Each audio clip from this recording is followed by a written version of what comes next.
Оқушылар саламатсыздар ма? Бүгін сіздермен 3-ші юнитті толықтай аяқтайтын боламыз. 35-тен 36-37 бетте жаттығулар жасайтын боламыз. Дәл қазір 35-ші беттегі 1-7-ге дейінгі жаттығуларды жасайтын боламыз. Exercise 1. Look at the photo and read the text. Who is writing the description? Мынау берілген текстің жазған кім екенін атын табу керек. Одан кейін ары қарай сол туралы жаттығулар. Бірінші жаттығудың жауабы Jerry Rams, exercise second. Екінші жаттығудың жауабы 35-ші беттегі. Бізде кесте берілген. Кестеде Jerry's best friend және your, сенің best friend'ің туралы. Ол жерде бізге жазу керек name, есімі, age, жасы, home, жалпы үйде кімдермен тұрады деген секілді description, ол туралы айтып беру керек. Мысалы үшін Jerry's best friend, ол жерде бізде текстте берілген. Есімі David, жасы 20-да, home, үйінде мамасымен папасымен тұрады. Description, бойы ұзын, tall, dark hair, шашы қара, green eyes, жасыл көзі, intelligent, ақылды және funny, үнемі күліп жүретін. Белсенді. My best friend, мысалы мен өзім досымды жаздым. Name, Сара, age 32, 32, home, үйінде ол husband and 2 sons бар өзінің. Description, ол бойы кішкентай, short, brown hair, шашы қоңыр, green eyes, көзі жасыл, smart, ақылды, intelligent, funny, every time and kind. Smart пен intelligent дегеніміз, smart ол туылма өзі ақылды болып туылған адамдарды айтылады. Intelligent дегеніміз ол ақылды, бірақ қандай жағынан, мысалы сабақ жағынан, басқа да бір қабілет жағынан intelligent деп айтылады. Funny өте көңілді, every time әр дайым уақытта және kind, ақ көңіл, жүрегі жұмсақ, мейірімді деген мағынада. Өздеріңіздің достарыңызды орнына қоясыздар, жаза бересіздер. Үшінші жаттығудың жауабы бізде he's very intelligent and quite funny too. My brother's great and he is a very good friend. Бұл анау текст туралы айтылған. Төртінші жаттығудың жауабы I'm not very tall. My dad is very intelligent. Бізде сөйлемді толықтырып жазып шығу керек. Жаңағы жоғарыда бізде сөздер бар. Really, very деген сөздерді қолданып жазуымыз керек. My best friend is really good looking. My English teacher is very funny деп жазып қойдым. Бесінші жаттығудың жауабы жаңағы екінші жаттығудағы өзің жайлы кестеге жаз деп айтылған. Соны жазып шығу керек. Біз оны екінші жаттығуда артынша жазып кеттім, өзімнің досым туралы. Соны айтқан бұл жерде. Алтыншы жаттығудың жауабы толықтырып көп нүктені ары қарата жазу керек. My best friend is speaking English fluently. Еркін сөйлей алады ағылшынша деп жаздым. She is very intelligent and smart. Ақылды. She's got more books about English. Ода шынымен де ағылшын кітаптар өте көп, өйткені ол ағылшын өте жақсы көреді. Еркін сөйлейді ғой енді. She is shorter than me, but very smart. Менен қарағанда бойы кішкентай, бірақ өте ақылды, мықты. Жетінші жаттығудың жауаптары барлығы yes болады. Яғни ол жерде айтқан екінші жаттығуды қолдандың ба, бесінші жаттығуды қолдандың ба, барлығы бар ма деген секілді. Ары қарай кеттік. 36-шы жаттығу, 36-шы беттегі 1-6-ға дейінгі жаттығу. Бұл жерде бізде математика туралы, math, fractions дегеніміз бөлшектік сан есімдер. Яғни read the definition, match the pictures with the fractions дейді. A fraction is part of a whole or a complete number дейді. Қараңыздар, бізде қазақ тілінде былай айтамыз, сіздерге түсіндіріп кетейін, өйткені бізде сабақтар ары қарай 37-ші бетте бір ғана тапсырма. Бізде былай дейді, қараңыз, 2-ден 1 бөлігі деген бар, қазақ тілінде 3-тен 1 бөлік, 4-тен 1 бөлік. Жалпы математиканы түсінетін болсаңыз, ағылшын тіліндегі математика ол оңай болады. 2-ден 1 бөлік дегеніміз бірінші суреттегі, мысалы дөңгелек тұр, дөңгелекті 2-ге бөлген. 2-ден 1 бөлігі розовый, 1 бөлігі ақ болып тұр. Дәл ортасынан бөлген екен, бізде 2-ден 1 бөлік болады. 3 бұрышты екінші тұрған 3-тен 1 бөлігі дегеніміз сол 3-ке бөлесің, соның 1 бөлігі айтылады. 3-тен 1 бөлік деген. 4-тен 1 бөлікті де солай 4-ке бөлесің, соның 1 бөлігі 4-тен 1 бөлік деп айтылады. Енді бізде ағылшын тілінде табуымыз керек қайсы сурет қайсыған сәйкес келетін. Бірінші жаттығуда.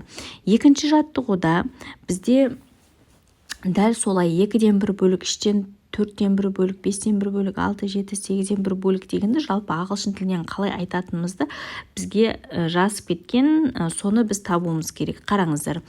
Мен әдейі сіздерге жақындатып, сіздерді 30-нешінші бет еді, 36-шы бетті жақсылап ашып кітаптарыңыздан қараңыздар. Қазір бірінші жаттығуды мына жақта орындаймыз, екінші жаттығуда мен сразу айтып кетейін.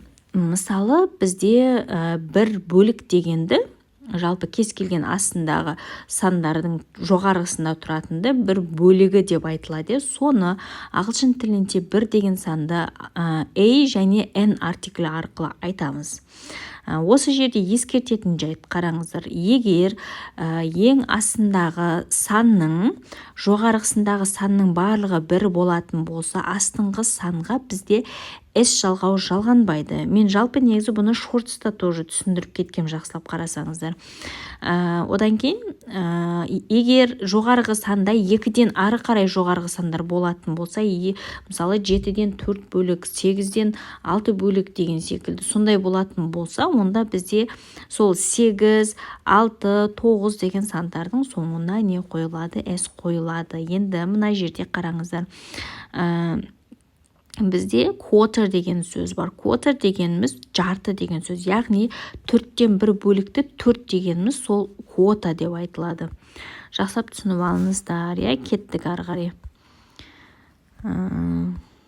Бірінші жаттығудың жауабы CAB болады. Бірінші суреттегі жаңағы жазумен сәйкес келетін C суреті, екінші жазумен сәйкес келетін A суреті, 3-те B суреті сәйкес келеді. Кеттік. Екінші және үшінші жаттығу 36-шы беттегі жауаптары бір болады. Өйткені бізде үшінші жаттығуда listening берілген, екінші жаттығуда соның жазуы берілген. H a quarter болады, яғни 4-тен 1 бөлігі. 3 A болады, S4, 3-тен 1 бөлігі деген сөз.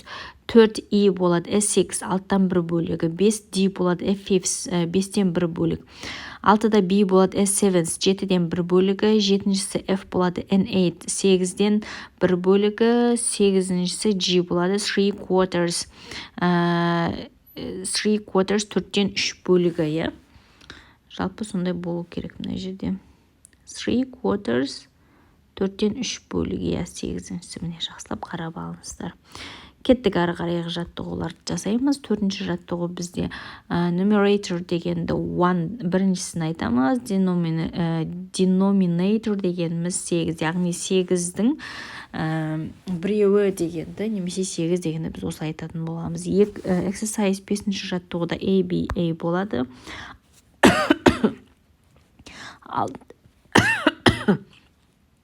Алтыншы жаттығу 36-шы беттегі біз 5-ші жаттығуға ұқсастырып өзіміз бір кез келген бір жемісті немесе затты алып, соның нешеден неше бөлігі деген айтуымыз керек. Мына жерде мен жазып қойдым, 8 бір неде 8 болады. Chocolate, шоколад. Мысалы дарын 2 piece дегеніміз бізде не? Бөлшек, бір бөлшегі, 2 бөлшегі деген кішкентай бөлшектерді piece деп айтылады. Дарын 2 бөлшегін жеді, яғни 8 штуктың 2 бөлшегін жеді. Ол бізде 4-тен 1 бөлігі болып саналады. Өйткені сіздер 8-ді бөліп көріңіздер. Оң жаққа 4-теу, сол жаққа 4-теу болады. Соның 2-еу желінетін болса, 4-тен 1 бөлігі желінеді. Арсен eats 3 piece. Ал Арсен 3 бөлігін жейтін болса, уже бізде ол 8-ден 3 бөлігі желінді деп айтылады. Өйткені 8 штуғы желінді деп айтылады.